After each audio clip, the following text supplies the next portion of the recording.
Este libro me costó mi trabajo como médico y la verdad, ojalá lo hubiera leído antes, porque si lo hubiera hecho no habría tardado tanto en apostar por mí y en empezar este canal. Lo que hay dentro no es lo que esperas, no es un libro motivacional, no va de ser valiente, es un libro sobre matemáticas. Las matemáticas de posponer tu vida y el coste real de esperar. Si llevas tiempo sabiendo que algo tiene que cambiar pero no sabes por dónde empezar, este vídeo es para ti. Es 2023, pasada la 1 de la mañana. Llevo 5 horas en urgencias y 3 enfermeras y yo nos acabamos de pelear con un paciente que está confundido y que no nos deja sacarle sangre. Cuando por fin lo conseguimos, cojo mi tupper y me bajo a cenar. Y es como que toda la adrenalina me baja de golpe. Abro Instagram y empiezo a scrollear. Reels graciosos, noticias, posts de amigos, hasta que llego a uno que me llama la atención. Una influencer que se acaba de mudar a Los Ángeles, ahora se ha comprado el coche de sus sueños. Y normalmente no me importaría, soy una persona que, utiliza este tipo de posts como motivación, no como un motivo para envidiar, ni mucho menos. Pero aquí hablamos de una influencer que hacía posts aconsejando a otras chicas que eliminasen grupos enteros de alimentos de su dieta sin tener ni idea, sin tener ningún tipo de autoridad profesional. Con lo cual no pude evitar sentirme un poquito indignada, ¿no? ¿Cómo es posible que gente así esté ahí fuera cumpliendo un sueño tras otro y yo esté aquí con mi comida recalentada, agotada, haciendo cosas supuestamente importantes por 4 duros después de años de estudio y trabajo, ¿no? ¿Cuándo se torcieron tanto las cosas? Veréis, ese día algo cambió en mí. Para empezar, fue la última noche que hice en mi vida. No hice ningún otro turno de noche. La Organización Mundial de la Salud clasifica el trabajo nocturno como probable carcinógeno. Eso solo ya era razón suficiente para dejarlo, para cuestionarse las cosas como mínimo. Pero es que además yo sabía que el coste real de hacer una noche no era solo ese, no era solo la noche. También me costaba el día siguiente, porque sabía que perdería la mañana durmiendo y que además por la tarde me levantaría groggy y sin ganas de hacer nada. Es decir, cada noche de trabajo eran en realidad 2 días de sacrificio. ¿Y total para qué? Yo no necesitaba hacer ese sacrificio, tenía esa suerte. Así que ese día decidí que me salía más a cuenta ganar menos y dormir por las noches. Fue una gran decisión, la primera de muchas. Y fue una decisión calculada. En Morir con Cero, el autor, Bill Perkins, habla de algo que llama el triángulo de recursos. Dice que a lo largo de nuestra vida tenemos 3 recursos fundamentales, que son la salud, el tiempo y el dinero. Y el problema es que estos 3 recursos no suelen coincidir al mismo tiempo. Y aquí voy a generalizar, ¿vale? Pero cuando eres joven sueles tener más salud y tiempo que dinero. Más adelante llegas a la mediana edad, tienes un poquito más de dinero y tienes salud, pero realmente tienes poco tiempo, sobre todo si tienes hijos o si tus padres empiezan a flaquear. Y luego llegas a la vejez y en la vejez sueles tener dinero, por lo general has ahorrado algo a lo largo de tu vida, tienes tiempo, porque ya no trabajas, pero la salud empieza a fallar. Lo que dice el libro es que la gente pasa sus mejores años, los años en los que tienen más salud y más energía, vendiendo esos recursos para acumular dinero.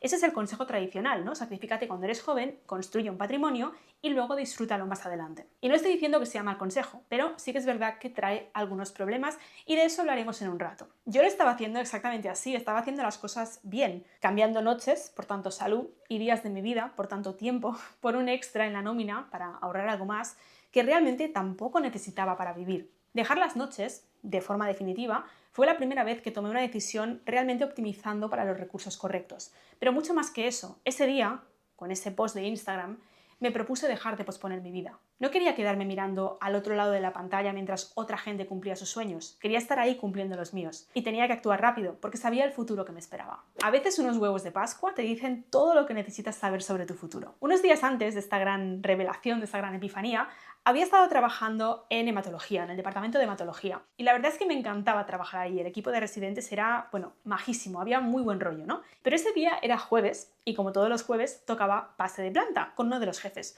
una eminencia a nivel nacional en hematología.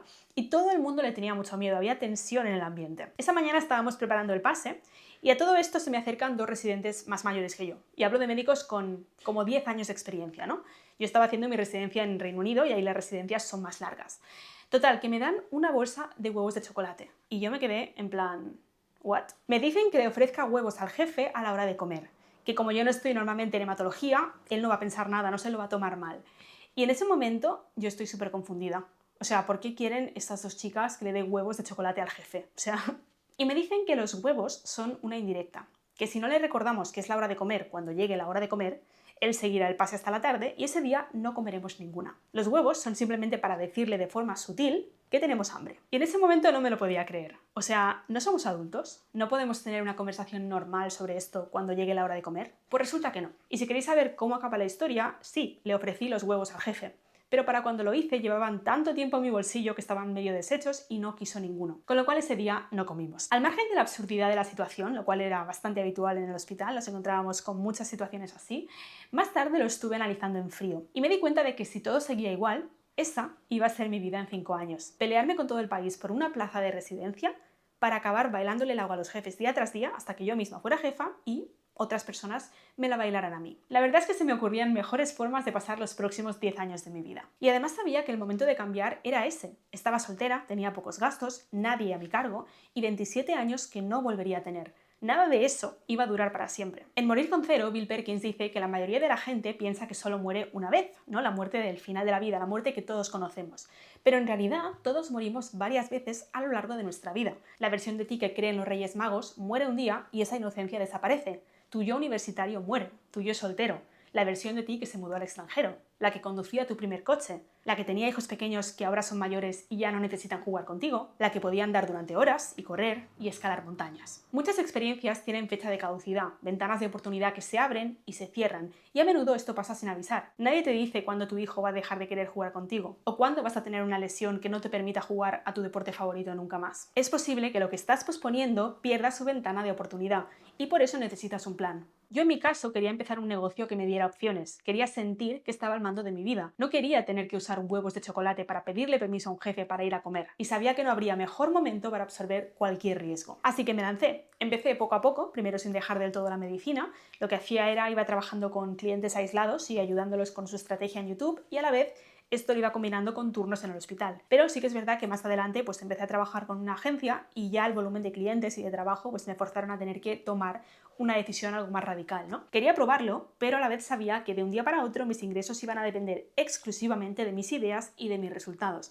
Es decir, si las cosas no salían bien, no iba a poder esconderme detrás de un jefe o de un sistema ineficiente. Tenía un periodo de prueba de 90 días y un contrato como freelancer, es decir, iba a tener que ganarme mi sitio en la empresa cada día. Y para colmo, nada más empezar, me dieron al cliente más difícil. Alguien a quien otra estratega con mucha más experiencia que yo no había podido gestionar. Genial. Por suerte, cuando llegó ese momento, Morir con Cero ya había cambiado por completo mi visión sobre el riesgo. Mi principal preocupación al hacer el cambio era el dinero, no quería quedarme sin trabajo, pero el libro me hizo ver que el riesgo económico de cambiar de vida era mucho más pequeño de lo que pensaba. Veréis, el libro habla de la fábula de la hormiga y la cigarra, seguro que la conocéis, ¿no? La hormiga que se pasó un verano trabajando para luego tener comida cuando llegase el invierno, mientras la cigarra se pasó el verano cantando y luego no tenía comida. Hay mucha gente que es como la cigarra y que vive permanentemente por encima de sus posibilidades. Todos tenemos claro que eso no sale bien, en eso estamos de acuerdo.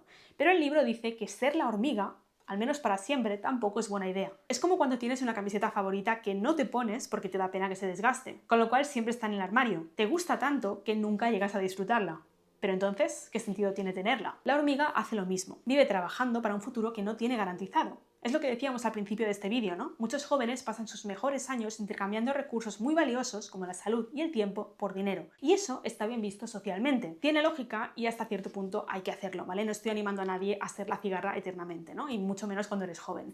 Pero lo que nuestro amigo Bill dice en Morir con Cero es que también tenemos que encontrar ese contrapunto. Normalmente cuanto más joven eres, más escaso es el dinero, como hemos dicho, pero también es cuando este tiene más valor, porque la opcionalidad que te da ese dinero a los 25 es mucho mayor que la que tienes a los 80. A los 25 puedes usar tu dinero para comprar prácticamente cualquier cosa. Puedes comprar tiempo para hacer un cambio de trabajo arriesgado, un viaje al campamento base del Everest, unos tacones incomodísimos para la boda de tu amiga. A los 80, si sigues en este mundo, que esperemos que sí, con ese mismo dinero puedes hacer mucho menos. Además de que este habrá perdido gran parte de su valor por la inflación, pero esa es otra historia. En todo caso, la conclusión es sí, sé una hormiga hasta cierto punto, ahorra algo de dinero hoy, haz algún sacrificio ahora, pero si aún tienes tiempo y salud para disfrutar de tus sacrificios, deja de posponer tantas cosas. Gasta más hoy, sabiendo que mañana igual no puedes. Y no solo eso, la mayoría de nosotros vamos ganando más dinero con los años, ya sea por antigüedad en una misma empresa, por experiencia, porque hemos ido ahorrando y ese ahorro ha tenido un rendimiento. Si ahora te resulta muy difícil ahorrar, es muy probable que en un futuro te cueste menos. A mí entender todo esto me hizo ver que llevaba demasiado tiempo siendo la hormiga.